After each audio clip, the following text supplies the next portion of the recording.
Nous sommes Sylvia Israël et Thomas Beaugrand du cabinet Staub et Associés, avocats. On s'est intéressé à l'agilité il y a relativement peu de temps par rapport à vous, puisque nous, on est juristes et par définition, on a tendance à courir après la technique et le métier.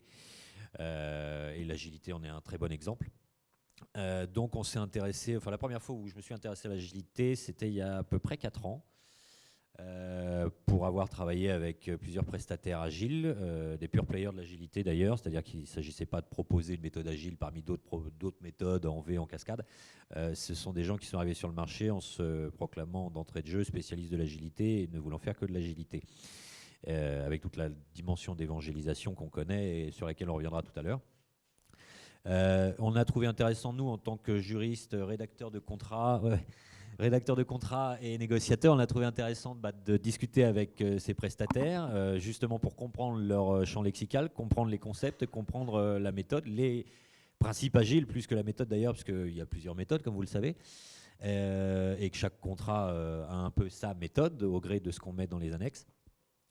Donc on s'est intéressé et pour abonder dans le sens de Monsieur Lejeune, ça ne s'est pas fait en effet en 15 jours. Ce n'est pas une formation que les développeurs ou les techniciens délivrent aux juristes de l'entreprise ou à leurs avocats très rapidement. C'est quelque chose qui se fait sur plusieurs mois. Ça s'est fait de manière itérative d'ailleurs, c'est-à-dire qu'on a eu des sessions de travail avec ces prestataires pour que petit à petit on apprenne ce que c'était que l'agilité, on apprenne ce qu'étaient les concepts de l'agilité, comment ils étaient mis en œuvre, ce que ça impliquait de la part du client, ce que ça impliquait de la part du prestataire, en gros, sans pratiquer réellement du développement agile, parce qu'on n'est pas programmeur, on n'est pas développeur, on n'est pas technicien. On a suivi, non pas un projet en particulier, mais les concepts du projet tels que nos interlocuteurs nous l'ont expliqué. Et sur cette base-là, on a rédigé un contrat type. C'est un peu le Graal dont parlait Monsieur Lejeune tout à l'heure. Il y a eu l'expérience Xebia, qui a été diffusé d'ailleurs à peu près au moment où nous on a finalisé notre propre modèle. Et c'est des modèles qui sont un peu différents d'ailleurs, le nôtre n'ayant pas été diffusé pour des raisons de confidentialité et de commande de la part de plusieurs clients. Donc on ne l'a pas placé nous sous licence libre, mais on y retrouvera beaucoup de choses que vous connaissez déjà dans le contrat Xebia. Et donc, ça marche, ouais, ok, d'accord. Voilà, la présentation est en train d'arriver. Donc voilà, et je vais laisser Sylvia, juste avant de commencer, je vais laisser Sylvia vous présenter sa partie de notre présentation, puisque elle, sa démarche a été un petit peu différente, mais on est arrivé aux mêmes conclusions. Oui, bonjour, donc Sylvia Israël, je suis avocat aussi, et j'ai suivi une formation pour devenir médiateur. Donc au cours de cette formation, j'ai cherché un sujet de mémoire et j'ai plongé dans des différents contentieux ou les différents contrats qu'on rédigeait en agilité. Et il m'est apparu qu'il y avait un parallèle à faire entre la médiation et l'agilité. Et donc, c'est pour ça que, notamment, j'ai contacté Agiletour. Donc, on va faire une explication de fonctionnement d'un contentieux en général et en agilité et les raisons pour lesquelles la médiation peut être une voie intéressante en agilité. Alors, on va commencer. Ce n'est pas une étude de cas d'un contentieux. On va vous présenter, en gros, du point de vue du juriste et de l'avocat rédacteur de contrat, les points d'attention à insérer dans le contrat qu'il rédige et dans le cadre de la négociation. Et Sylvia enchaînera sur ce que l'agilité peut apporter pour... Alors, la présentation est figée maintenant. Bon, on va commencer de toute manière. La présentation nous rattrapera. D'abord, pour la grande dichotomie entre le contrat et la méthode agile, il y a un des principes du manifeste agile qui dit on va privilégier la collaboration entre les hommes plutôt que la négociation du contrat. C'est vrai, c'est comme ça que ça marche. Voilà, là c'est parfait, merci. Il y a juste un tout petit problème, c'est que le contrat, c'est quand même ce qui fonde l'engagement des parties et qu'on ne peut pas en faire totalement abstraction. On est obligé de signer un contrat. D'ailleurs, plus le projet a de la valeur, plus il est capital de signer un contrat. Donc, donc, voilà. Donc, on a commencé à travailler sur ce contrat agile pour justement traduire dans le contrat, et au cas où un contentieux se produise, pour traduire dans ce qui est la règle du jeu entre les parties. Le contrat, c'est la règle du jeu entre les parties pour mener à bien le projet informatique du client.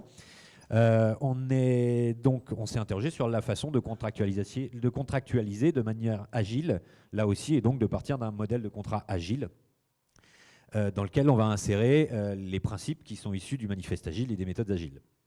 Voilà. On a constaté relativement rapidement que, outre le fait que ce contrat en effet est nécessaire pour établir la confiance et donc entériner l'agilité, c'est-à-dire faire en sorte que le contrat est aussi un élément de succès du projet agile, pas seulement la bonne mise en œuvre des méthodes agiles, mais aussi le fait que le contrat soit en rapport avec cette méthode. En gros, le contrat doit refléter la méthode et le contrat et la méthode doivent dialoguer. Donc, dans l'entreprise, aussi bien d'ailleurs chez le client que chez le prestataire, les gens doivent dialoguer. Les juristes de la SS2I Agile doivent dialoguer avec les techniciens, avec les développeurs pour comprendre ces concepts et pouvoir traduire la méthode qui va être employée par la SS2I dans les contrats de la SS2I. Et de la même façon, du côté du client, il faut nécessairement que le client soit agile aussi, d'où des précautions sur lesquelles on reviendra tout à l'heure. Voilà les avantages très macro du contrat, les avantages de l'obtention d'un contrat agile.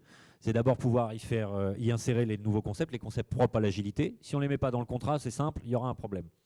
Tôt ou tard, il y aura un problème. Là encore, on parle d'expérience. On a vécu un certain nombre de contentieux, début de contentieux. Si le contrat n'est pas le reflet précis de la méthode, et en tout cas n'embarque pas un minimum de concepts, on a défini le nombre de concepts qu'il faut au minimum embarquer dans un contrat agile, le concept agile, c'est pratiquement une garantie d'échec. Parce qu'à un moment ou un autre, si le contrat n'est pas agile, il y a de très fortes chances que le client, ça vient souvent du client, le client soit victime d'une incompréhension ou ne se souvienne pas bien des termes dans lesquels il a contractualisé, ne se souvienne pas bien de l'absolue nécessité de respecter la méthode, de collaborer, de prioriser.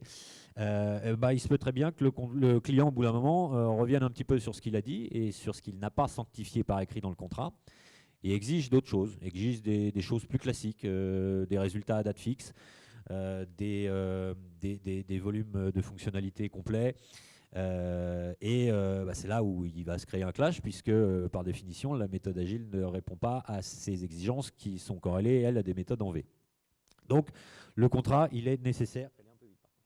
Le contrat est vital là-dessus et on ne peut pas en faire l'économie, nonobstant le fait que ce sont des principes et des méthodes qui émanent du terrain, de la technique et des développeurs.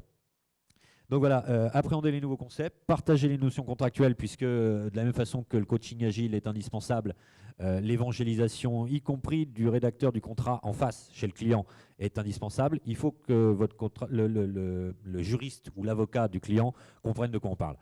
C'est vital, sinon ça va créer des problèmes en négociation, et Monsieur Lejeune en témoignait tout à l'heure, il y a des négociations qui peuvent être extrêmement durables, extrêmement pénibles d'ailleurs, parce qu'on ne parle pas le même langage. Donc, si vous avez d'un côté un prestataire qui va parler agilité et qui va vouloir insérer dans son contrat de l'agilité ou produire un contrat agile et qu'en face, vous avez un juriste ou un avocat qui ne comprend pas, l'effet qui va se produire est extrêmement pervers. C'est-à-dire que d'habitude, le juriste, avec la culture dont parlait Monsieur Lejeune, qui n'en est fait pas la culture du développeur, va interpréter certains résultats, certaines conséquences de l'application des méthodes agiles comme des manquements contractuels.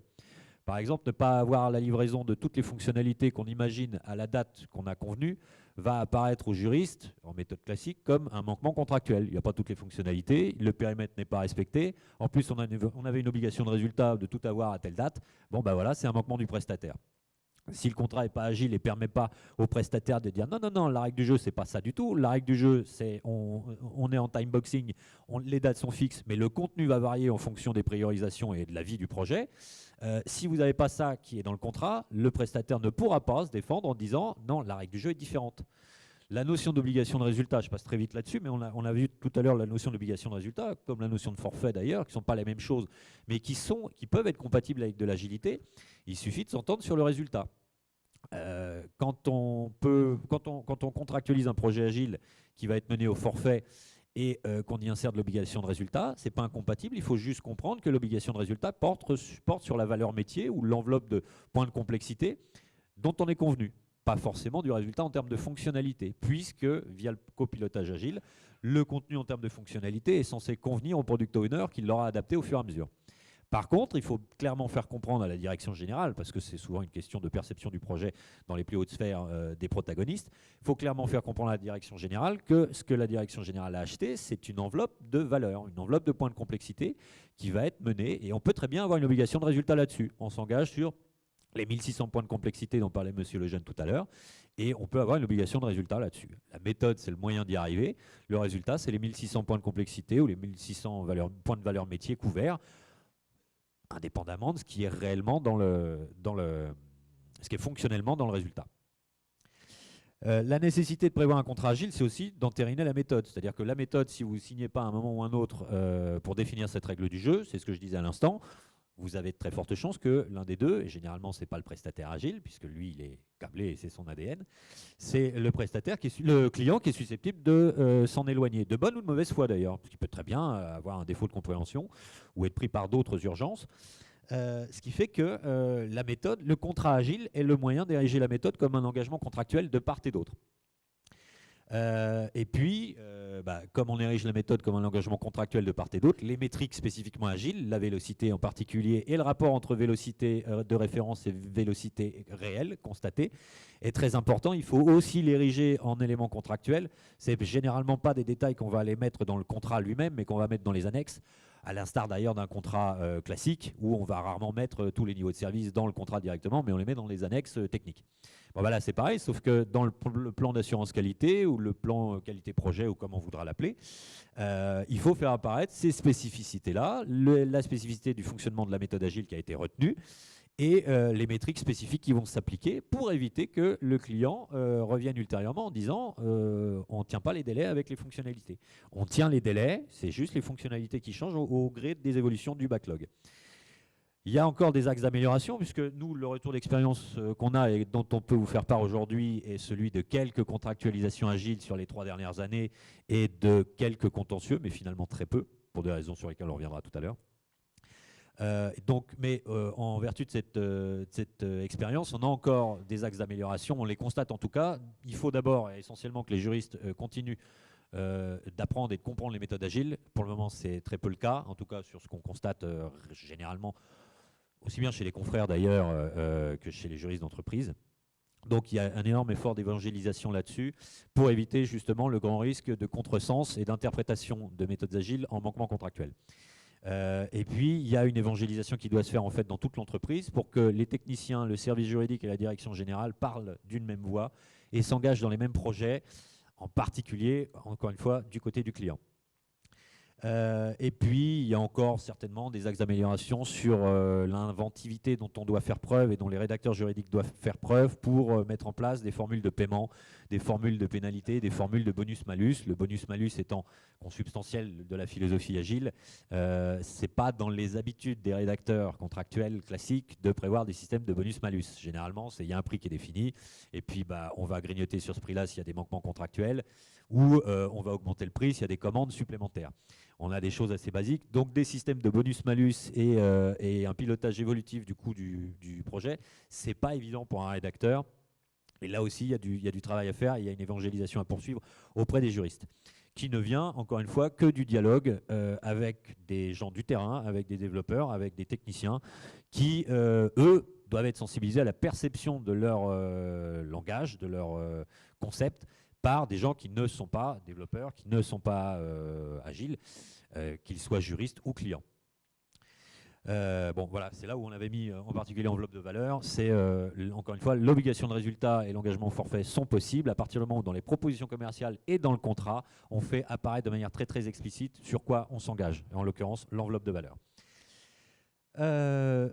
Les avantages maintenant d'un contrat agile, c'est qu'on va sortir du périmètre classique triptyque prix-délai, qu'on a généralement dans tous les projets et qui est un peu le bâton que le client utilise pour taper sur le prestataire quand on ne va pas respecter soit le périmètre, soit le prix, soit le délai, ou en tout cas la corrélation des trois. Là, il s'agit de mettre en place des outils qui vont permettre de faire évoluer cette relation, ce triptyque. Et puis, sur la répartition qu'on qualifiait de répartition brouillée des responsabilités, quand on dit qu'elle est brouillée, elle apparaît brouillée de prime abord à quelqu'un qui n'est pas agile ou qui n'est pas sensibilisé aux méthodes agiles. Elle est beaucoup moins brouillée une fois qu'on a compris qu'il y avait une notion de copilotage et qu'on a compris la répartition des tâches. En l'occurrence, l'importance capitale du product owner, la repriorisation et le poker planning, ou comme on voudra l'appeler, au début de chaque itération. Là, je ne vais pas répéter ce qu'a dit Monsieur Lejeune, puisque en gros, on est d'accord. Il y a une très grande importance sur les projets en méthode agile de ce sizing, ce dimensionnement initial qui va permettre d'affiner, en tout cas de serrer les user stories, d'affiner le plan d'assurance qualité et éventuellement d'affiler la méthode, de l'ajuster à la réalité du projet, de quantifier les itérations en taille, en nombre et en durée. Et en gros d'affiner la perception du projet. Ce qu'on conseille, nous, à nos clients et aux prestataires, c'est de prévoir dans le contrat agile une première phase, une espèce de kickstart comme ça, qui peut prendre la forme d'une première itération ou d'une phase de cadrage, peu importe, mais qu'on prévoit de mener cette phase, pourquoi pas en régie, parce qu'on est là pour découvrir le projet, le besoin du client, les moyens qu'on va mettre en œuvre pour y arriver.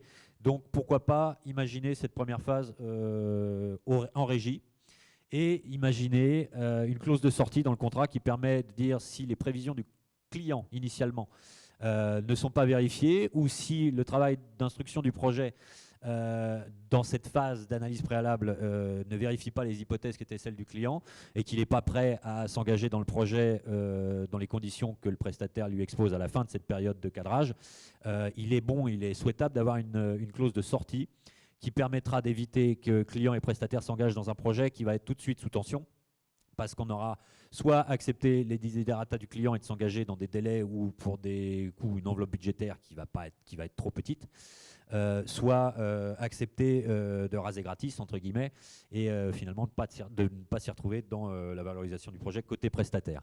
Donc, plutôt que de s'engager dans un projet et ensuite de voir l'une et l'autre partie se mettre dans la tête des clauses du contrat et leur sortir en permanence pour dire ça ne va pas, ça ne va pas, il est important de pouvoir sortir de ce type de contrat à partir du moment où on a compris que les hypothèses de départ n'étaient pas vérifiées. Encore une fois, c'est au choix du client, puisque c'est lui qui recourt à un prestataire agile et qui accepte à un moment donné de s'engager dans un projet agile. Si cette phase initiale d'analyse et de cadrage ne permet pas de confirmer ces hypothèses, il vaut mieux en sortir là, à charge bien entendu pour le client de rémunérer le travail qui a été fait en cadrage, puisque lui en retire une première valeur, c'est que le projet tel qu'il l'imaginait ne peut pas se faire. C'est déjà un avantage pour le client. Il arrête de croire à quelque chose qui ne peut pas être tenu en méthode agile. Soit il part sur une autre méthode, soit il consulte quelqu'un d'autre. Mais en tout cas, voilà, il y a ce premier effet, c'est éviter de s'engager et ensuite d'être coincé dans un contrat qui devient diabolique pour l'un comme pour l'autre.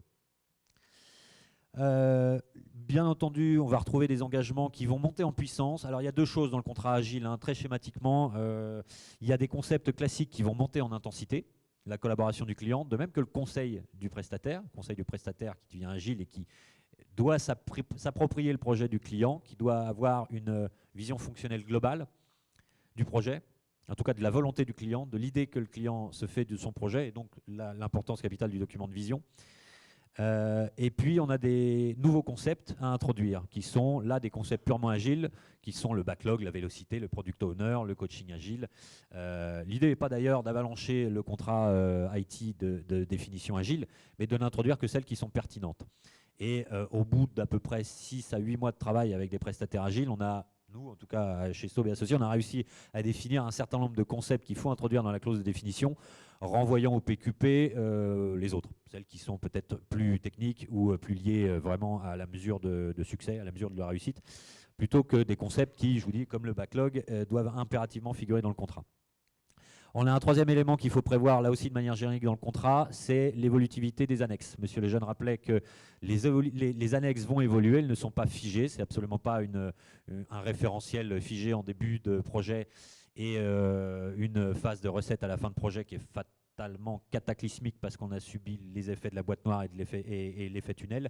Là, l'idée est précisément de prévoir dans le contrat et dans la méthode qui va y être annexée les moyens d'éviter cet effet tunnel, donc le copilotage, donc la codécision, donc les systèmes d'acceptation en fin d'itération et les cérémonies agiles dont la rétrospective et la démonstration. Donc en fonction de la physionomie de chaque projet et de ce qui convient vraiment au sens du prestataire pour le projet du client, ces notions vont être plus ou moins importantes et il va falloir savoir déterminer ce qu'on va mettre dans le contrat. En l'occurrence, de toute manière, la notion de backlog ne peut pas être évacuée, les notions de product owner, de priorisation. Et donc le troisième élément qu'il faut penser à mettre dans le contrat, c'est des clauses qui vont expliquer comment vont évoluer les annexes. On ne va pas re-signer un avenant du contrat à chaque fois qu'on va faire évoluer le backlog. On ne va pas re-signer un avenant du contrat à chaque fois qu'on module un petit peu la répartition des sprints. Il faut par contre que le contrat prévoit, et ça c'est des clauses qui n'existent pas dans les contrats IT classiques, il faut que le contrat prévoit, dans des clauses relativement simples, l'évolutivité de ces annexes techniques et la forme qu'elles vont prendre et la manière que les parties vont avoir de les rendre impératives. Ça peut très bien être une signature apposée au bas d'un compte-rendu de comité de pilotage dès lors que le formalisme est respecté. Donc il y a un minimum de formalisme à avoir là pour pouvoir continuer à développer le projet selon la même règle du jeu, une règle du jeu qui est partagée par les deux parties. Là, vous retrouvez le schéma très classique qui décrit l'agilité à quelqu'un qui ne la connaît pas. On ne va absolument pas rentrer dans les détails de l'agilité, ce n'est pas mon propos aujourd'hui, puisque nous, on parle que de la contractualisation agile. C'est juste pour vous dire qu'il s'agit dans le contrat de traduire, c'est l'illustration de ce que je viens de vous dire, il s'agit de traduire dans le contrat un certain nombre de choses. De traduire dans le contrat l'évolutivité du backlog, les scénarios possibles, ça c'est les hypothèses, c'est un peu le cadrage initial. Stipuler l'évolutivité des référentiels, c'est ce que je vous disais à l'instant, c'est-à-dire prévoir la clause qui permet de faire évoluer ces référentiels, le backlog, et qui explique comment vont se dérouler les itérations. Et stipuler la prise de décision, bien prévoir qu'il y a une notion d'acceptation et qu'on va refermer les items les uns derrière les autres avant d'arriver à la recette. Et que ces acceptations partielles au fin de chaque release ou au fin de chaque itération ont une influence sur la recette. La recette n'est pas le coup près qui tombe à la fin de la période de développement et qui relève une foultitude d'anomalies. La recette est ici la concaténation des différentes acceptations qui sont intervenues en cours de route et ne peut pas en faire abstraction. Voilà, sur les concepts contractuels nouveaux, on va aller très vite puisqu'encore une fois, il s'agit de traduire en droit des concepts que vous connaissez puisqu'ils sont issus de la pratique. Le contrat doit simplement, le juriste rédacteur du contrat doit traduire ce que c'est que la délivrance conforme dans le cas d'un projet agile. Encore une fois, la délivrance conforme va être la délivrance de l'enveloppe de points de complexité ou de valeur métier convenue et pas forcément d'un ensemble fonctionnel fixe. La méthode, on le disait, doit inspirer le contrat. Les définitions des concepts doivent intégrer le contrat lui-même. Le copilotage doit apparaître dans le contrat aussi. C'est là où on fait monter en puissance l'obligation de collaboration du client et l'obligation de conseil relativement du prestataire. Et c'est là où, quand on est côté client, on peut dépister de la fausse agilité qui fait du mal aux vrais prestataires qui font réellement de l'agilité. C'est un certain nombre de prestataires qui peuvent céder à la facilité qui consiste à dire « nous travaillons en agile ». En agilité, c'est un effet d'annonce. Et puis, quand vous regardez le contrat, vous apercevez que c'est un contrat de mise à disposition de personnel en régie qui augmente considérablement la responsabilité du client, mais qui n'augmente pas du tout la responsabilité du prestataire en tant que conseil, coach et copilote du projet. Donc là aussi, le contrat doit refléter ce véritable copilotage et l'agilité ne doit pas être le prétexte à simplement intensifier l'obligation de collaboration du client ou l'obligation de conseil du prestataire sans que ça soit pensé conformément aux méthodes agiles. Là, sur ce slide, c'est là où on insiste, puisque nous, on est rédacteurs et avocats, on insiste sur la nécessité de recourir à des rédacteurs qui soient, eux, sensibilisés à l'agilité. Et qui doivent donc acter de cette évolutivité des documents. Quand l'avocat prend en cours de route, parce qu'il est rarement là au début, un projet agile qui ne se passe pas très bien, il doit tout de suite demander à voir, il doit avoir les bons réflexes et demander à voir où est le backlog, quel est le dernier état du backlog, quelle est la méthode qui a été contractualisée et qu'est-ce que dit le plan d'assurance qualité, qu'est-ce qui a été décidé en atelier, qu'est-ce qui a été décidé en comité, où sont les traces des acceptations, où sont les mesures qui étaient prévues dans le PQP. Donc on doit instruire une véritable méthodologie agile, comme auparavant on instruisait avec les réflexes qui sont les nôtres compte tenu de l'ancienneté aujourd'hui du marché des projets informatiques, où on va tout de suite traquer les engagements, l'enveloppe fonctionnelle et le coût des différentes phases, le coût des différents lots et les référentiels qui, eux, sont fixes et qui permettent de relever un grand nombre d'anomalies. Le suivi des coûts, là aussi, le juriste doit y être sensibilisé. Toujours sur ces concepts contractuels nouveaux, le transfert d'agilité. Alors, ça rejoint un peu la question qu'on se posait tout à l'heure. Vaut-il mieux faire ce transfert d'agilité en début de contrat ou en fin de contrat? Faire du transfert d'agilité en fin de contrat, si le client n'était pas agile, la question ne se pose même pas. Normalement, le projet n'est pas arrivé à terme. Il y a eu un problème avant, si le client n'était pas lui-même agile. Donc le transfert d'agilité, il ne doit pas se faire en fin de contrat, il doit se faire en début de contrat, où le client doit lui-même se former à l'agilité. En tout cas, il faut être agile des deux côtés avant de s'engager dans la réalisation effective du contrat, du projet agile. Voilà. Oui, dernier point, la priorisation des besoins. Ça, c'est un élément essentiel qu'il faut mettre dans le contrat et auquel le client doit être sensibilisé, puisque on peut témoigner de projets qui sont partis en danseuse parce qu'il n'y a pas eu cette priorisation. Ce qui, évidemment, pour faire un petit retour d'expérience sur ce projet-là en particulier, il y a eu une surconsommation de charges au début et des points de complexité qui ont été consommés pour stabiliser un socle technique que le client avait indiqué comme parfaitement maîtrisé et qui n'entrait pas dans le scope d'intervention du prestataire agile. Finalement, pour pouvoir travailler, il a fallu d'abord stabiliser ce socle technique. Et les points de complexité qui ont été consommés à la stabilisation du socle technique ont mécaniquement créé la nécessité de créer un bac à glace pour éventuellement mettre de côté des fonctionnalités qui ne pouvaient plus être tenues à la date fixe qui était convenue. Les itérations ensuite se sont bien passées, mais on a vu à la fin que les points de complexité qui avaient été consommés au début ne pouvaient pas être mis en œuvre en temps utile pour respecter la date qui était l'obsession du client. Et quand le client a découvert qu'il n'aurait pas toutes ces fonctionnalités à la date fixe, il a totalement oublié qu'au début, on avait consommé des points de complexité pour stabiliser son socle. Donc, si ce n'est pas marqué dans le contrat, si le contrat ne porte pas trace de ce à quoi vous consommez les points de complexité, et encore une fois, si le contrat ne porte pas trace du fait que vous vous êtes engagé en tant que prestataire à fournir un point de complexité et un point de valeur métier, vous prenez le risque d'avoir un client qui sera mécontent parce qu'il n'a pas le résultat en termes de fonctionnalité, alors même qu'il aurait eu l'ensemble des points de complexité et de valeur métier qu'il a acheté. Voilà, et puis le point de la facturation, alors là-dessus, on est un peu moins disert quand on est juriste, d'une part parce que c'est généralement pas les plans sur lesquels on intervient, sauf justement pour mettre en place des pénalités, ou le système de bonus-malus, mais qui est encore assez délicat à mettre en place, parce que comme je vous le disais, c'est généralement pas, c'est pas encore entré dans les mœurs, là-dessus il faut encore poursuivre l'évangélisation pour que le client comprennent le système de bonus-malus. Parce que les pénalités qui va défalquer des factures du prestataire, il voit très bien ce que c'est. Accorder un bonus et donc payer plus que l'enveloppe probablement forfaitaire qu'il a convenu au début, c'est pas évident. Donc là aussi, on a tout intérêt à le mettre dans le contrat, sinon il n'y aura jamais aucun bonus en faveur du prestataire, quand bien même il a une vélocité supérieure à la vélocité de référence. La possibilité d'itération facturée au forfait, je ne reviens pas là-dessus, monsieur Lejeune vous l'a expliqué tout à l'heure, et en effet c'est parfaitement possible, si tant est qu'on s'est donné la peine en début de projet de dimensionner ça très soigneusement et de tomber d'accord avec le client. Et puis, alors sur les projets, alors là on est passé très rapidement sur le contrat, encore une fois le contrat, nous on a aussi un modèle de contrat qui traite beaucoup de définitions, beaucoup de mécanismes tels qu'on vient de les exposer. Mais chaque projet étant spécifique, chaque projet nécessite son contrat. On a un retour d'expérience sur plusieurs cas d'échec de projet. Généralement, on en parle assez peu dans la presse et on en parle même relativement peu devant les tribunaux jusqu'à présent parce que ça se transige beaucoup. On arrive relativement à se mettre d'accord quand on a un minimum de bonne foi des deux côtés. On a deux cas, nous, qu'on pourrait évoquer rapidement, notamment lors de la table ronde tout à l'heure, et je vais laisser Sylvia enchaîner sur les modalités de règlement de ces litiges.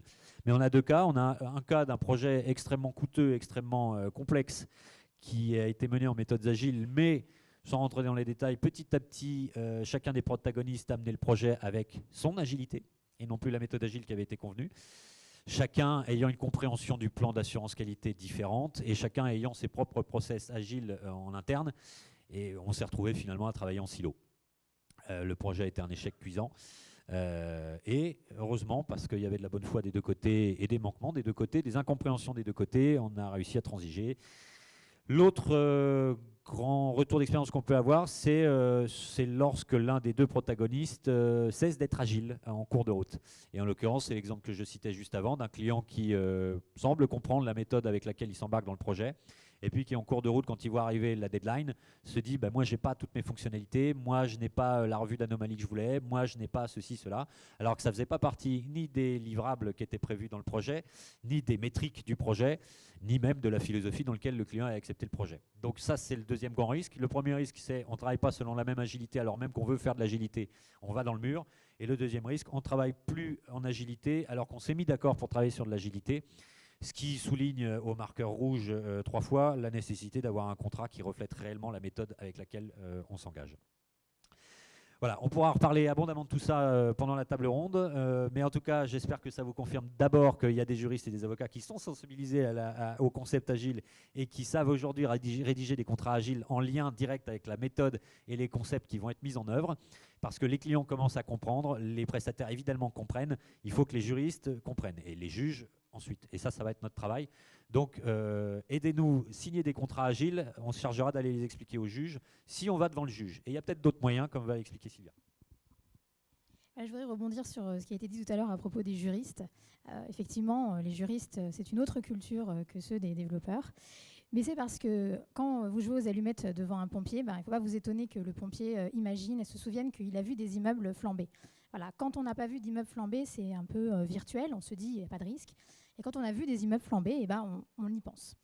Et un juriste qui rédige un contrat, que ce soit agile ou dans n'importe quelle matière d'ailleurs, même si c'est inconscient et même si vous ne le dites pas, c'est à ça qu'il pense. C'est après. Si jamais on ne s'entend pas, si jamais on ne s'entend plus, on va devoir passer devant un juge pour trouver une solution.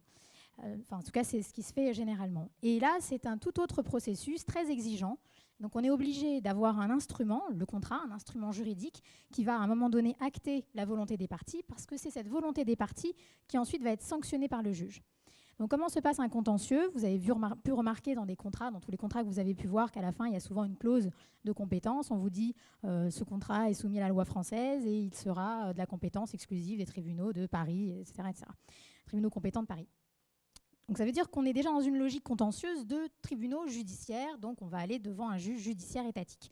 Comment ça se passe en général? Très rapidement, il y a une assignation, il y a des mises en demeure, on commence par négocier, on essaie de négocier, on n'y arrive pas, on fait une assignation en référé ou au fond, je ne rentre pas dans les détails. Ensuite, très souvent en matière informatique, il y a une expertise judiciaire qui va être menée. Une expertise judiciaire, ça peut durer des années. C'est une autopsie du projet, ni plus ni moins, c'est-à-dire qu'on a un expert qui est technicien mais qui est également formé juridiquement, et qui va regarder le projet. Et pour ça, il a besoin d'un certain nombre de documents. On va en parler tout à l'heure. Ensuite, une fois que l'expert judiciaire a rendu son rapport d'expertise, on va retourner devant le tribunal. On va échanger ce qu'on appelle des conclusions, qui sont des documents de 30, 40, 50 pages, tout dépend de la taille du projet, dans lesquels on va expliquer qui a tort, qui a raison, quelles sont les responsabilités, et dans lesquels on va demander une indemnisation. Alors, le client va réclamer une indemnisation pour son préjudice. Le prestataire va souvent réclamer les factures impayées qui restent impayées par le client, et tout ça avec un certain nombre de preuves. Ensuite, on a une décision de justice qui va être exécutée, des voies de recours, donc appel, cassation, pourquoi pas. Alors, quels sont les avantages et les inconvénients du contentieux judiciaire? Les avantages, c'est qu'on a une décision de justice à la fin qui est obligatoire, c'est-à-dire qu'elle est coercitive. Vous pouvez imposer à votre adversaire une solution. Vous avez une règle de droit qui est objective, donc ce n'est pas des décisions arbitraires.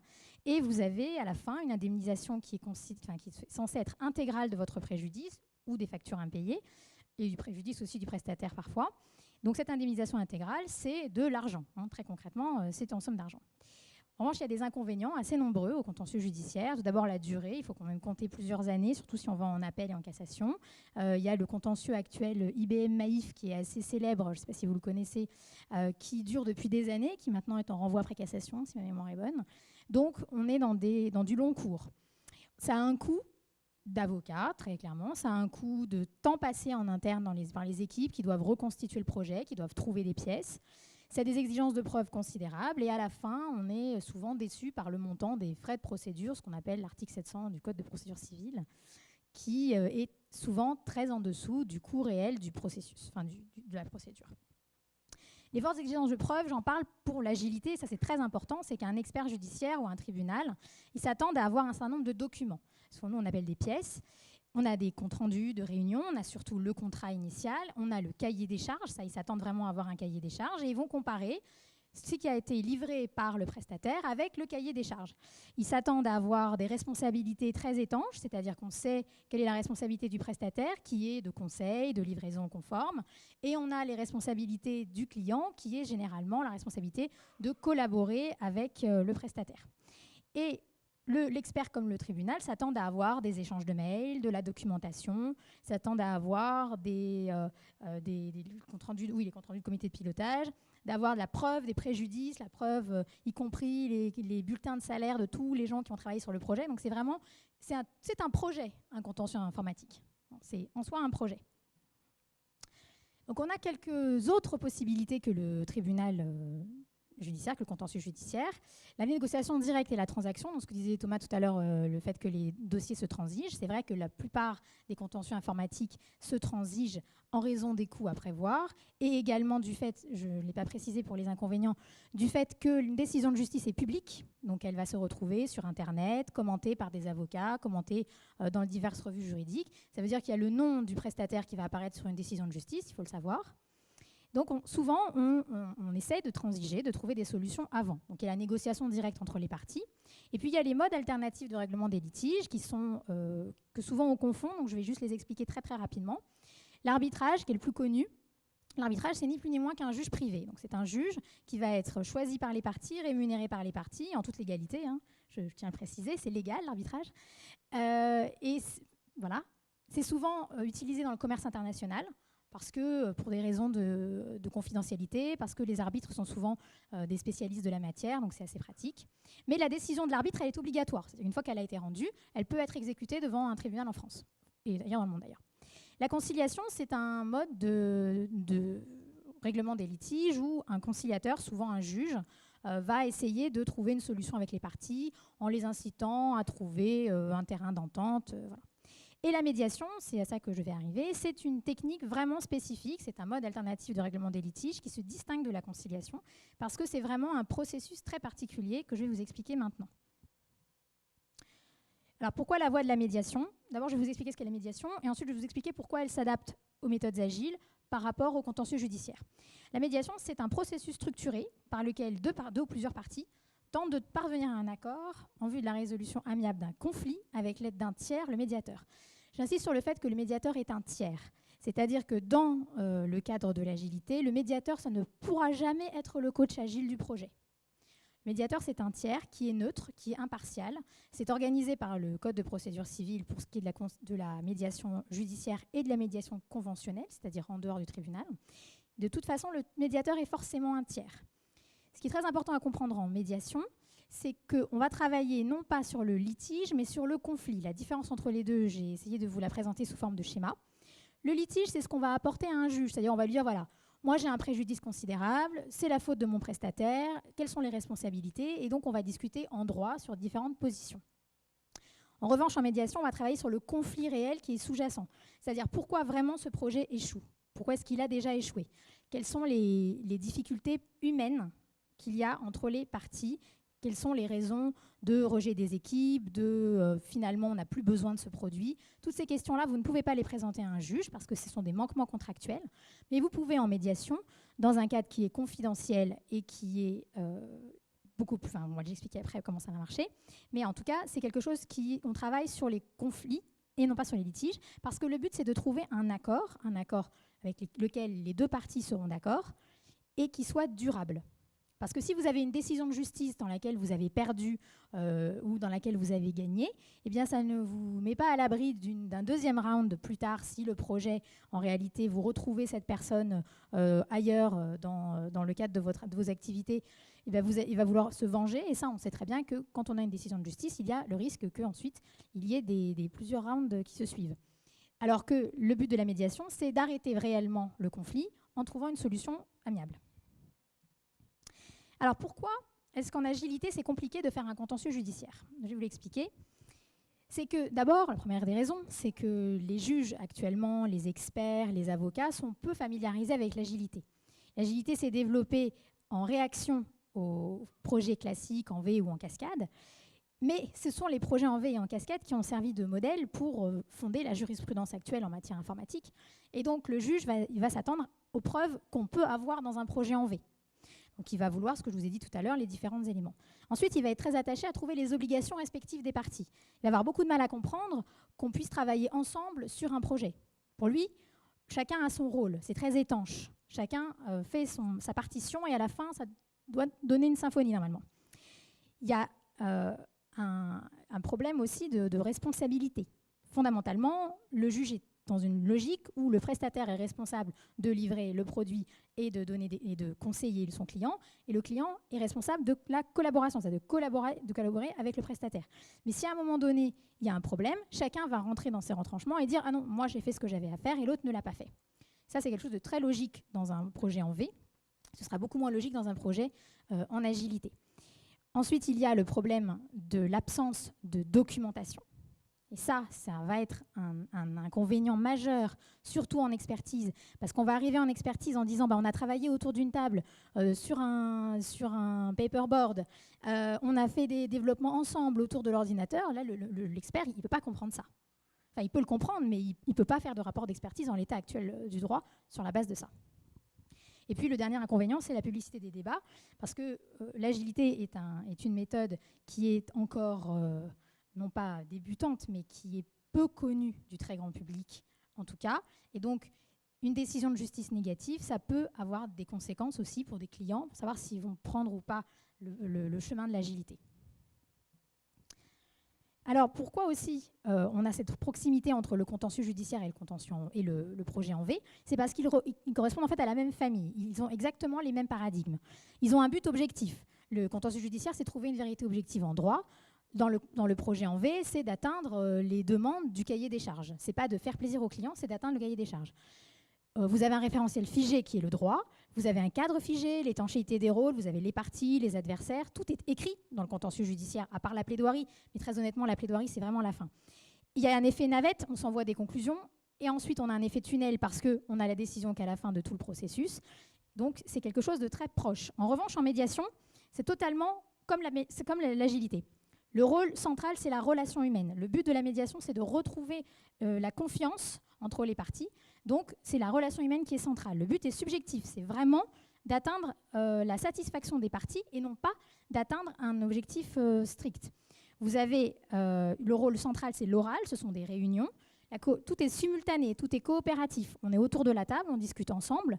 À aucun moment, il n'y a d'effet tunnel ni d'effet de navette. La bilatéralité des échanges, tout est horizontal. Et ensuite, et surtout, on peut faire varier les besoins en médiation, puisqu'on peut à tout moment décider d'abord d'arrêter la médiation, de faire un contrat, et c'est un contrat à la fin qui va être libre. On peut absolument décider de tout, alors qu'en contentieux, la seule décision qui sera prise, c'est de faire un chèque. Donc là, pourquoi la médiation? Parce que la médiation pourrait être une première étape avant le contentieux judiciaire. Personne ne dit qu'on ne fera jamais de contentieux judiciaire, mais l'idée, c'est de se donner une chance de trouver une solution avant d'aller au contentieux judiciaire par la médiation, c'est-à-dire qu'on déciderait dans les contrats mettre une clause de médiation qui permettrait aux parties de faire d'abord appel à un médiateur externe pour trouver une solution au litige, et ensuite, seulement en cas d'échec de la médiation, on irait au contentieux judiciaire. Pour prendre un parallèle avec le secourisme qui m'est cher, avant, on faisait des garrots systématiquement en matière d'hémorragie. Maintenant, on a une nouvelle technique pour éviter de faire un garrot parce que ça a des conséquences négatives. Mon idée, c'est qu'on commence par faire une médiation, et c'est seulement si on n'arrive pas à faire de médiation qu'on utilise le garrot, qui est le contentieux judiciaire. Voilà, je vous remercie.